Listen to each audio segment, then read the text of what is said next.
கோவக்காய் வச்சு ரொம்ப சூப்பராக ஈஸியாக ஒரு பொரியல் எப்படி பண்ணுறதுன்னு பார்க்கலாமா? அதுக்கு கோவக்காவை நீளங்கலமாக கட் பண்ணி வச்சுக்கோங்க.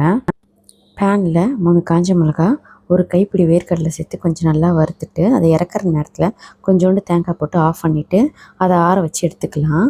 இப்போ ஒரு கடாயில் 2 டீஸ்பூன் எண்ணெய் ஊற்றிக்கோங்க. கடுகு உளுத்தம் பருப்பு பொரிஞ்சதும் கொஞ்சோண்டு சீரகம், ஒரு காஞ்ச மிளகாவை சேர்த்து கட் பண்ண கோவக்காவை சேர்த்து நல்லா வதக்கிக்கலாம்.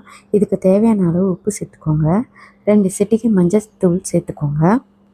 நல்லா வதக்கிக்கோங்க.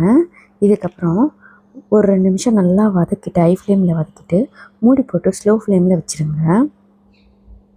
இது வதங்குற கேப்பில் வறுத்து வச்ச வேர்க்கடலையை தோல்லாம் எடுத்துட்டு சுத்தப்படுத்திட்டு ஒரு மிக்ஸி ஜாரில் சேர்த்து கொரகொரப்பாக அரைச்சி எடுத்துக்கலாம்.